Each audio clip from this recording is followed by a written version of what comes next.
Hi friends, இன்றைக்கி நம்ம சேனலில் தக்காளி தோசை செய்வது எப்படின்னு பார்க்க போகிறோம். ரொம்ப இன்ட்ரெஸ்டிங்கான ரெசிபிங்க அது. வாங்க எப்படி செய்யலான்னு பார்க்கலாம்.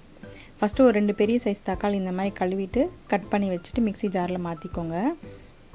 அதுக்கப்புறம் ஒரு துண்டு இஞ்சி, பூண்டு ஒரு 3 பல், காய்ந்த மிளகாய் ஒரு 3, அது வந்து இந்த மாதிரி கிள்ளி போட்டுக்கோங்க அதில். ஸோ இந்த மாதிரி அரைச்சி எடுத்துக்கலாம் நம்ம.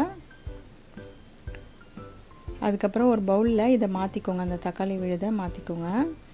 நான் 1 கப்பு அளவு தண்ணியிலே இந்த மிக்ஸி ஜாரில் கொஞ்சம் ஊற்றி அதில் ஊற்றிருக்கேங்க. 1/2 கப்பு ரவை, 1/4 கப்பு அளவுக்கு கோதுமை மாவு, 1/2 கப்பு அளவுக்கு அரிசி மாவு. தண்ணி வந்து அந்த மீதி இருக்கிற தண்ணி அதில் ஊற்றிட்டு கொஞ்சம் கொஞ்சமாக கலந்துக்கோங்க. ஸோ நீங்கள் அப்படியே கொஞ்சம் கொஞ்சமாக கலந்துகிட்டே வந்தீங்கன்னா உங்களுக்கு அப்படியே பேட்டர் ரெடி ஆகிட்டே வருது பாருங்கள். நீங்கள் வந்து தண்ணி வந்து ஃபஸ்ட்டே நிறைய ஊற்றிடாதீங்க, கொஞ்சம் கொஞ்சமாக ஊற்றி அதை நீங்கள் கலந்து விடுங்க. இந்த மாதிரி கலந்து விட்டுட்ட பிறகு தட்டை மூடிட்டு ஒரு 10லேருந்து 15 நிமிஷம் அப்படியே மூடி வைங்க. அதுக்கப்புறமா ஒரு பெரிய சைஸ் ஆனியன் கட் பண்ணி போட்டுருங்க, கொத்தமல்லி கொஞ்சம் கட் பண்ணி போட்டுருங்க, உப்பு, அப்புறமா வந்துட்டு ஜீரகம் கொஞ்சம் சேர்த்துக்கோங்க, மிளகுத்தூள். இந்த மிளகுத்தூள் காய்ந்த மிளகு தான் காரம் இதுக்கு. ஸோ அதனால் அதை நீங்கள் வந்து பார்த்து ஆட் பண்ணிக்கோங்க.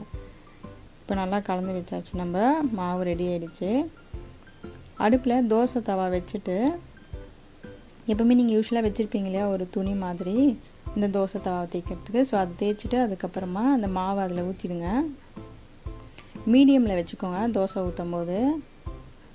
ஸோ கொஞ்சம் வெந்துட்டே வரும்போது எண்ணெய் சுற்றி ஊற்றுங்க. இப்போ ஒரு பக்கம் வெந்துடுச்சு, நம்ம வந்து திருப்பி போட்டுடலாம் அந்த தோசையை.